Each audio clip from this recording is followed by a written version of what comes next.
वही हमारा 7th chapter चल रहा था। 7th चैप्टर में अब मेन हम पढ़ रहे हैं अनिवार्य पोषक तत्व, पादप पोषक तत्व पढ़ रहे हैं अनिवार्य। अब तक कितने, वर्तमान में कितने अनिवार्य पोषक तत्व हैं? 17 हैं, ये याद रखेंगे। अब देखो 17 का डिवाइडेशन पढ़ रहे हैं हम, है ना, मैंने यहाँ पे लिख दिया है साइड में, 17 का डिवाइडेशन पढ़ रहे हैं। सबसे पहले लिखा है संरचनात्मक तत्व कौन से हैं? कार्बन है, हाइड्रोजन है, ऑक्सीजन, नाइट्रोजन, फॉस्फोरस, सल्फर, ये संरचनात्मक तत्व हैं क्योंकि ये पादप के प्रोटीन का और जीव द्रव्य का निर्माण करते हैं। और देखो ये कौन से तत्व हैं हमारे जो आवश्यक पोषक तत्व हैं इनके अलावा? 6 तो ये हो गए, 6 के बाद 11 बचे।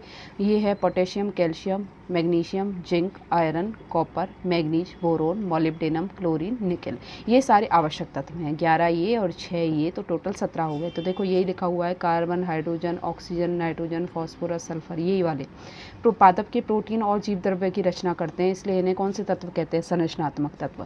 बाकी अतिरिक्त जो 11 हैं, 10 लिखा हुआ है, 11 हैं बाकी, पोटेशियम, कैल्शियम, मैग्नीशियम, जस्ता, लोहा, तांबा, manganese, boron, molybdenum, chlorine, nickel, यही सब, ये सारे आवश्यक तत्वों की श्रेणी में आते हैं। कुछ तत्वों में अन्य तत्वों, कुछ पौधों में अन्य तत्वों की भी आवश्यकता होती है, जैसे सोडियम, वेनेडियम, कोबाल्ट, सिलिकॉन, पर सारे में आवश्यकता नहीं होती है, इसलिए हमने केवल 17 की बात करी है। अब देखो इसकी श्रेणी पढ़ रहे हैं, हमने ये टेबल पढ़ रहे हैं। टेबल में 21 दे रखे हैं, हमें पता है 17 इंपॉर्टेंट है, बाकी जो है वो कुछ कुछ में पाए जाते हैं।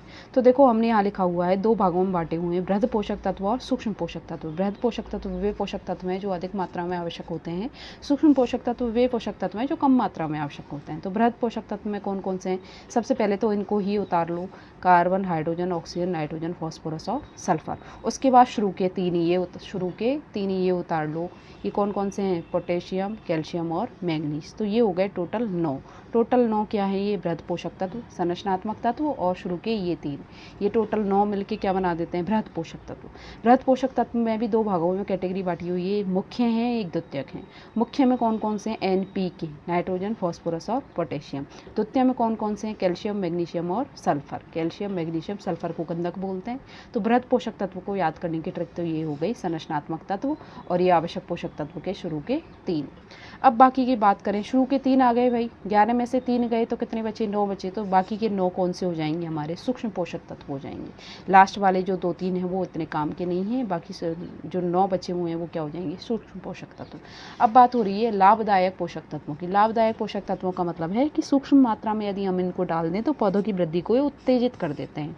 वो कौन कौन से? एल्यूमिनियम है, आयोडीन है, सेलेनियम है, गैलियम है, रुबीडियम है, स्ट्रोंशियम है, निकल है, क्रोमियम है, आर्सेनिक है, ये जो पोषक तत्व हैं सूक्ष्म मात्रा में पौधों की वृद्धि को उत्तेजित कर देते हैं, इसलिए इनको लाभदायक पोषक तत्व कहते हैं। अब देखो जो कार्बन, हाइड्रोजन और ऑक्सीजन है वो तो हमें पानी और हवा से मिलते हैं, बाकी जितने भी 14 पोषक तत्व वो सारे कहाँ से मिलते हैं? उर्वरक और खादों